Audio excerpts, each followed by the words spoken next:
Saludos a todos, estamos en el día 15, seguimos con el Catecismo Católico, Catecismo leído, día 15, 1 de 2, primera parte, segunda sección, capítulo segundo, punto 466 al 482. En nombre del Padre, y del Hijo, y del Espíritu Santo. Amén. Padre nuestro que está en el cielo, santificado sea su nombre, venga a nosotros su reino. Hágase su voluntad en la tierra como en el cielo. Denos hoy nuestro pan de cada día. Perdone nuestras ofensas, como también nosotros perdonamos a los que nos ofenden. No nos deje caer en tentación, y líbranos del mal. Amén. Punto 466. La herejía nestoriana veía en Cristo una persona humana junto a la persona divina del Hijo de Dios. Frente a ella, San Cirilo de Alejandría y el Tercer Concilio Ecuménico reunido en Éfeso en el año 431 confesaron que el Verbo, al unirse en una persona a una carne animada por un alma racional, se hizo hombre. La humanidad de Cristo no tiene más sujeto que la persona divina del Hijo de Dios, que la ha asumido y hecho suya desde su concepción. Por eso el concilio de Éfeso proclamó en el año 431 que María llegó a ser, con toda verdad, Madre de Dios mediante la concepción humana del Hijo de Dios en su seno. Madre de Dios no porque el Verbo de Dios haya tomado de ella su naturaleza divina, sino porque es de ella de quien tiene el cuerpo sagrado dotado de un alma racional, unido a la persona del Verbo, de quien se dice que el Verbo nació según la carne. Punto 467. Los monofisitas afirmaban que la naturaleza humana había dejado de existir como tal en Cristo al ser asumida por su persona divina de Hijo de Dios. Enfrentado a esta herejía, el Cuarto Concilio Ecuménico en Calcedonia confesó en el año 451. Siguiendo pues a los santos padres, enseñamos unánimemente que hay que confesar a un solo y mismo Hijo y Señor nuestro Jesucristo, perfecto en la divinidad y perfecto en la humanidad, verdaderamente Dios y verdaderamente hombre, compuesto de alma racional y cuerpo, consubstancial con el Padre según la divinidad y consubstancial con nosotros según la humanidad.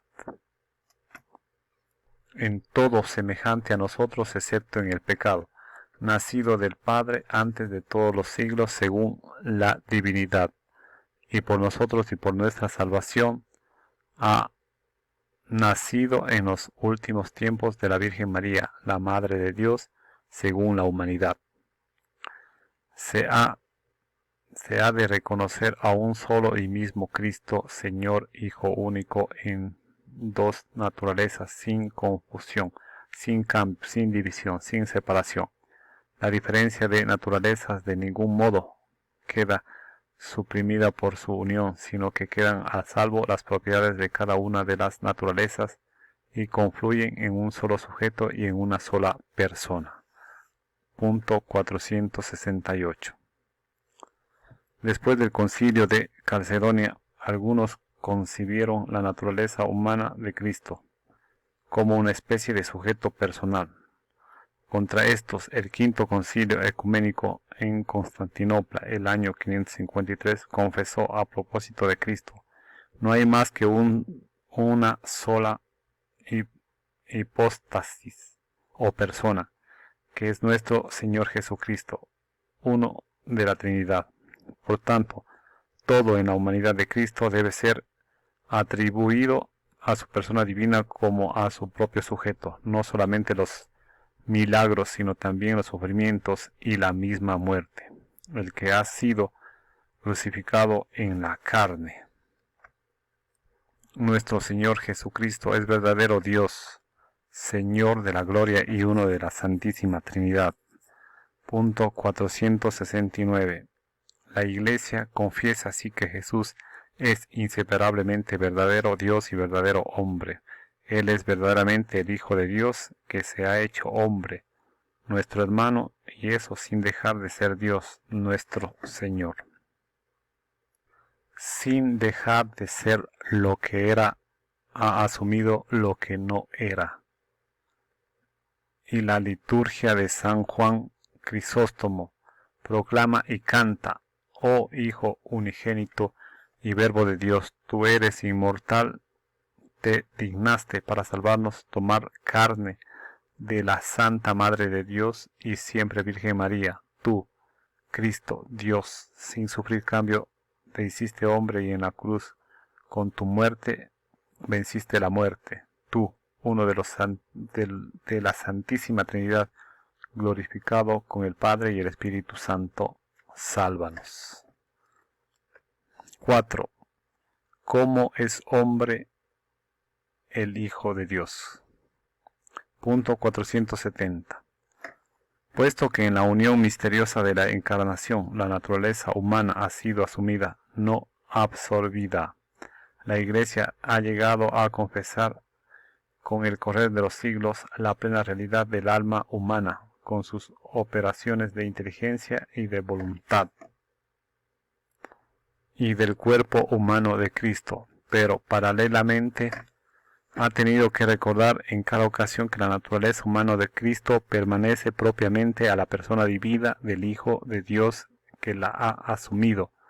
Todo lo que es y hace en ella pertenece a uno de la Trinidad. El Hijo de Dios comunica, pues, a su humanidad su propio modo personal de existir en la Trinidad. Así, en su alma como en su cuerpo, Cristo expresa humanamente los comportamientos divinos de la Trinidad. El Hijo de Dios trabajó con manos de hombre, pensó con inteligencia de hombre, obró con voluntad de hombre, amó con corazón de hombre.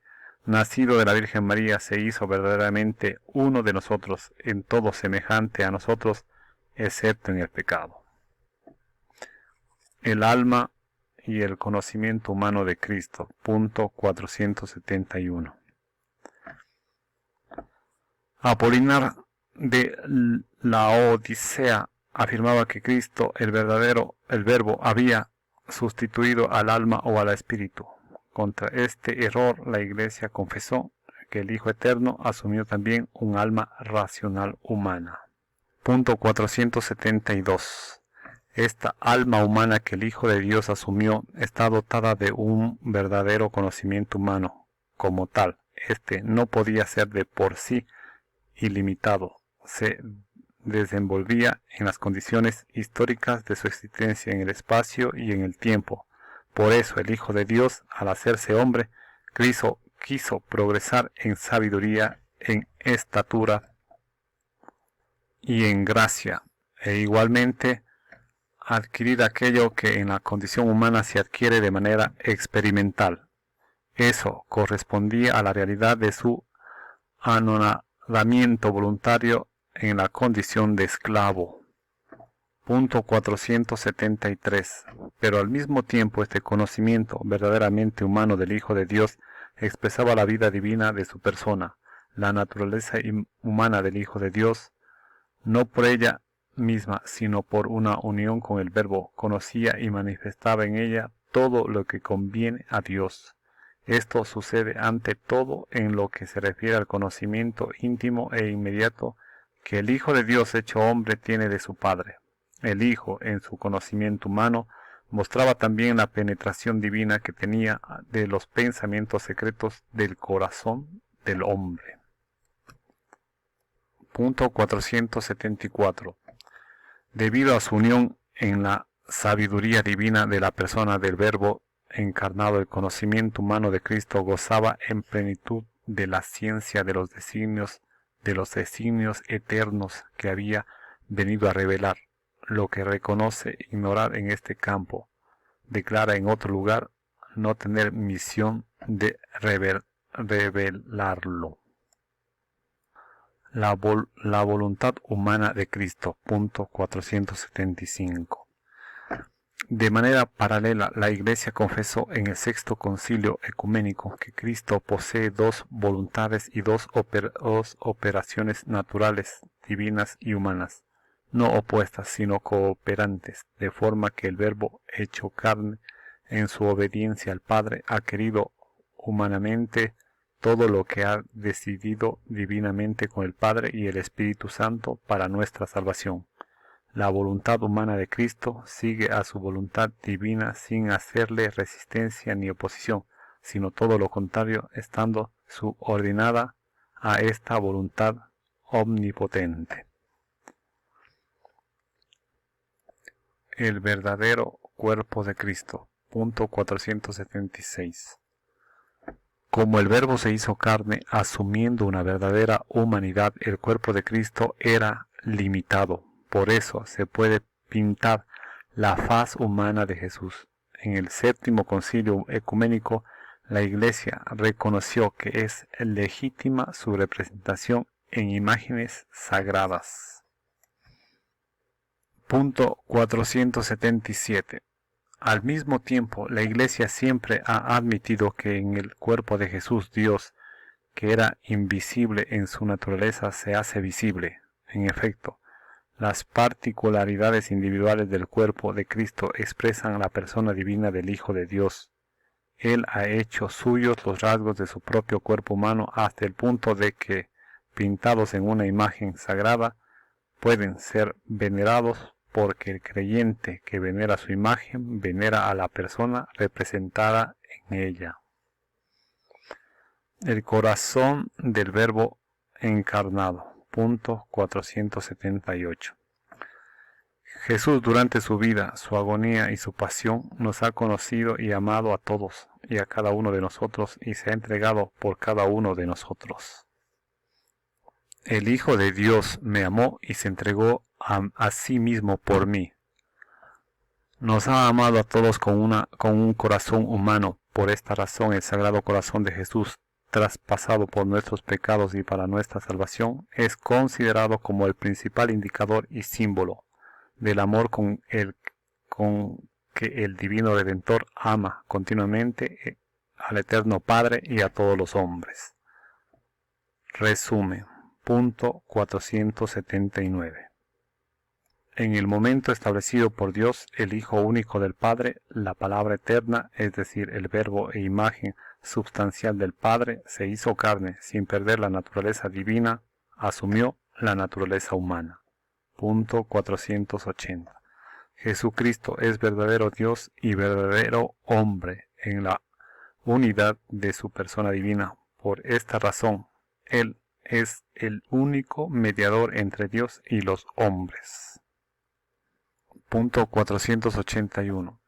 Jesucristo posee dos naturalezas, la divina y la humana, no confundidas, sino unidas en la única persona del Hijo de Dios. Punto 482. Cristo, siendo verdadero Dios y verdadero hombre, tiene una inteligencia y una voluntad humanas, perfectamente de acuerdo y sometidas a su inteligencia y a su voluntad divinas, que tienen en común con el Padre y el Espíritu Santo. Hasta aquí el punto 482. Continuaremos con el punto 483 en el próximo video. Gracias.